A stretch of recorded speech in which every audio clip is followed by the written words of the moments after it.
नमस्कार दोस्तों, मेरा नाम ओम प्रकाश कश्यप है और आप देख रहे हैं मेरा YouTube channel CHD official news. दोस्तों, आज मैं आपको बताने वाला हूँ ई रिक्शा लोडर और पैसेंजर ई रिक्शा के बारे में जो दिल्ली में चल रहे हैं। उसमें क्या प्रॉब्लम है, कहाँ कहाँ चला सकते हो, कहाँ कहाँ नहीं चला सकते, क्या नुकसान हो सकता है, क्या फ़ायदा हो सकता है, वो सारी चीज़ें मैं आपको इस वीडियो में बताऊँगा।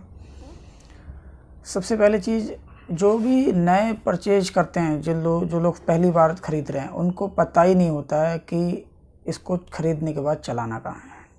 एक तो इसकी कीमत जो है वो 1,30,000 से लेके और पौने 2 लाख रुपए तक हो सकती है। 1,70,000 रुपये या 80,000 रुपये तक है, हो नहीं सकती है। मैंने पता किया कई जगहों पर रेट इसका। तो अगर कोई भी व्यक्ति, जाहिर सी बात है कि वो फाइनेंस ही कराएगा, तो उसको अगर 31 का लेता है तो वो उसको 1.5 लाख रुपए का पड़ जाएगा वैसे ही। और जो 1.5 का लेता है उसे पौने 2 का पड़ जाएगा, और जो पौने 2 का ख़रीद रहा है उसे 2 का पड़ जाएगा। मतलब लगभग अच्छा खासा अमाउंट जो है वो उसमें इन्वेस्ट करता है। तो काफ़ी सारे लोगों का जो है ये प्रॉब्लम आती है उनको कि चलाएँ कहाँ इसको। तो दोस्तों, ई रिक्शा जो है वो दिल्ली के हिसाब से वो केवल गलियों में चला सकते हो आप, केवल गलियों में, रोड पर नहीं चला सकते। अब जो ई रिक्शे रोड पर चल रहे हैं वो कैसे चल रहे हैं, ये तो आप भी समझदार हो कि पैसा सब कुछ करा सकता है, कहीं भी एंट्री दिला सकता है आपको। मैंने इस टॉपिक पे एक वीडियो और भी बनाया है, मेरे यूट्यूब चैनल पे जाकर देख सकते हो आप। कहीं भी एंट्री दिला सकता है आपको, बाकी ये अलाउड है नहीं। बोर्ड लगा, जगह जगह बोर्ड देखेंगे आप लगे हुए कि दिल्ली में जगह जगह बोर्ड लगे हुए हैं कि ई रिक्शा नॉट अलाउड, या इस मार्ग पर ई रिक्शा नहीं चला सकते हैं आप। उसके बावजूद भी चल रहे हैं, तो आप समझ सकते हो कि कैसे चल रहे हैं। बाकी अलाउड कहीं नहीं है, दिल्ली में नहीं है अलाउड कहीं भी, सिवाय गलियों के। गलियों में आप चला सकते हो। अगर मान लीजिए रोड इस पार से रोड के उस पार जाना है आपको, सवारी को लेके इस पार से उस पार जाना है, बीच में रोड है, तो रोड के उस पार ट्रैफिक पुलिस खड़ी है, तो भी आपका चालान हो सकता है।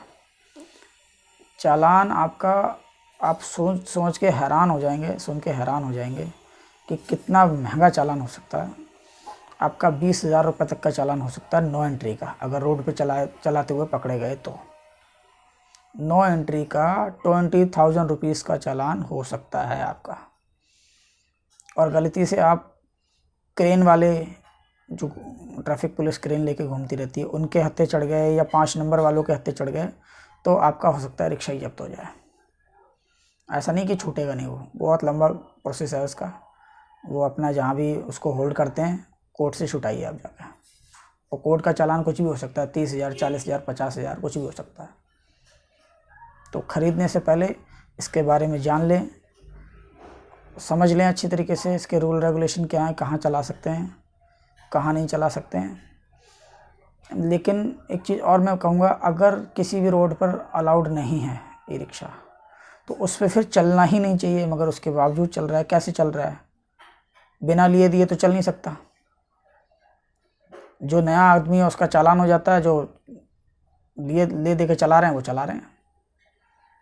जब नो एंट्री है तो नो एंट्री है, फिर उनको क्यों अलाउ किया हुआ है? और कोई भी डीलर, कंपनी, जहाँ से भी आप परचेज करते हैं, वो कभी भी आपको ये सारी बातें नहीं बताते हैं, कभी भी नहीं बताते हैं। जबकि इलेक्ट्रिक व्हीकल है, वो जीरो पोल्यूशन होता है, उससे जीरो पोल्यूशन। दिल्ली सरकार इसीलिए उस पर सब्सिडी भी देती है 30,000 रुपये।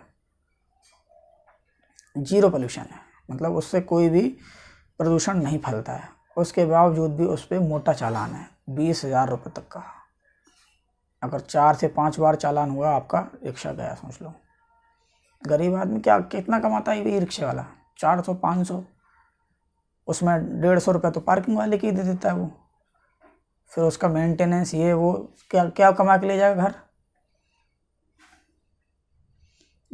सरकार, चाहे वो केजरीवाल सरकार हो या मोदी सरकार हो, जिनके अंडर में भी ये रिक्शे आते हैं दिल्ली में जो चल रहे हैं, वो इस चीज़ का ख्याल रखें। क्योंकि अभी लॉकडाउन जब लगा हुआ था तो काफ़ी बसें नहीं चल रही थी, और चल भी रही थी तो उसमें 20 पैसेंजर ही अलाउड थे। तो ई रिक्शे वालों ने बहुत साथ दिया उस टाइम। और सबसे सस्ता कन्वेंस है ई रिक्शे का, 10 रुपये में भी आप कहीं से भी कहीं जा सकते हो। उत्तम नगर से दीनदयाल जा सकते हो आप 10 रुपये में।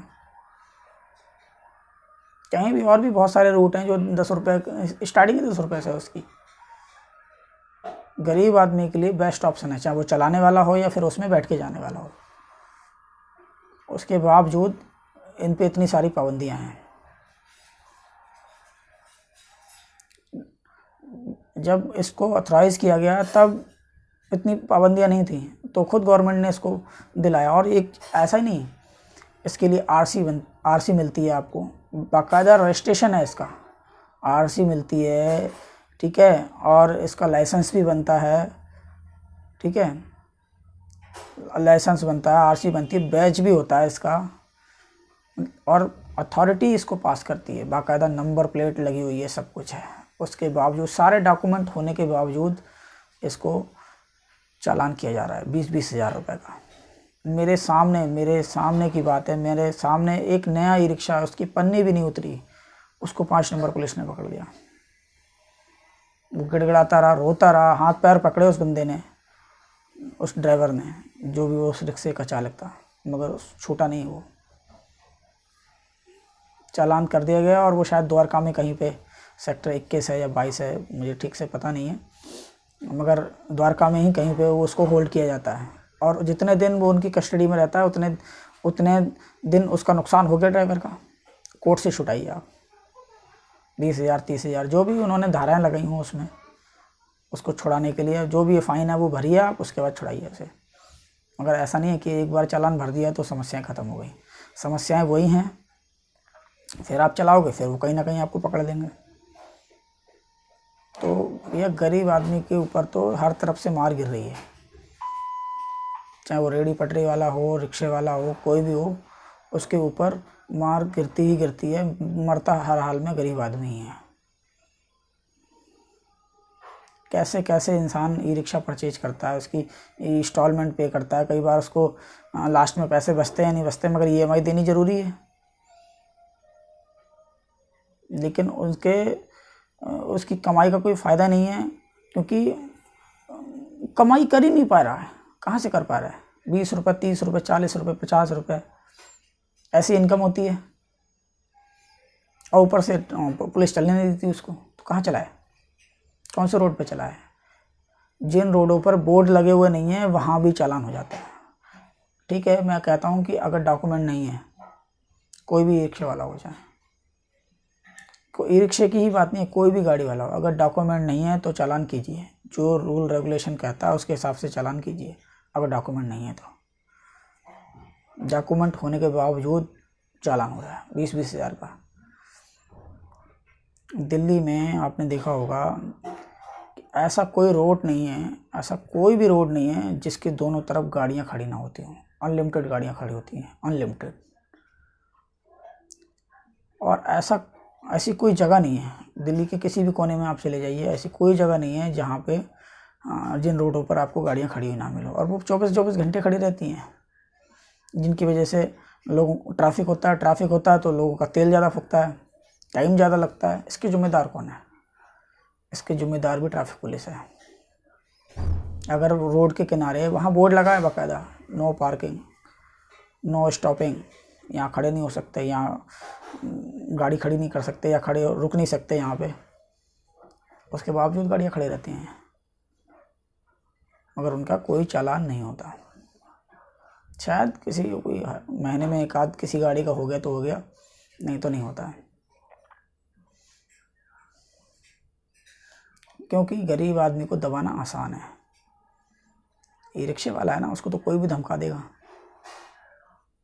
वो कार वाले हैं, उनको धमका के दिखाओ ना, उनको हटा कर दिखाओ कि भाई रोड पे गाड़ी क्यों खड़ी की हुई है आपने, किस लिए खड़ी कर रखी है। मर्सिडीज अल्टो से लेके और मर्सिडीज़ BMW, पता नहीं कौन कौन सी गाड़ियाँ रोड पे खड़ी रहती हैं। किसी भी रोड पे निकल जाओ आप, जितनी VIP जगह उतनी गाड़ियाँ मिलेंगी आपको खड़ी हुई। दिखा दो हटवा के, नहीं हटती हैं। पर वो बोर्ड लगा है नो पार्किंग का, सब कुछ है। यहाँ तक ट्रैफिक पुलिस भी वहीं बगल में खड़े होके आने जाने वालों का तो चालान कर रही होती है, लेकिन जो रोड के किनारे जिन्होंने पूरा रोड जाम करके रखा हुआ, उनका चालान कभी नहीं होता। हाँ, अगर ई रिक्शे वाला मिल जाए, कोई स्कूटर वाला मिल जाए, तुरंत उसके आगे प्रकट हो जाते हैं यहाँ पे और कर देते हैं उनका चालान। ठीक है, जो गलतियाँ हैं उनको करो, हेलमेट नहीं लगाया करो, डॉक्यूमेंट पूरे नहीं करो, फिर चाहे कोई भी हो, रिक्शा वाला हो या स्कूटर वाला हो या BMW वाला हो, उनके साथ ऐसा नहीं होता और होगा भी नहीं, क्योंकि हमारा भारत महान ऐसे नहीं कहलाते। यहाँ पे नोटों की पूजा होती है, लक्ष्मी जी कहा जाता है उन्हें, और लक्ष्मी आती हुई किसी को बुरी नहीं लगती, चाहे फिर वो ईमानदारी की हो या फिर बेईमानी की हो। ठीक है दोस्तों, ज़्यादा कुछ नहीं बोलूँगा इसमें मैं। इस वीडियो को ज़्यादा से ज़्यादा शेयर करें और जो लोग भी ई रिक्शा चलाते हैं उन तक ज़रूर पहुँचाएँ, या जो लोग ख़रीदने के बारे में सोच रहे हैं वो लोग इस वीडियो को एक बार ज़रूर देखें, उसके बाद ही कोई निर्णय लें कि उन्हें ख़रीदना चाहिए या नहीं। जय हिंद।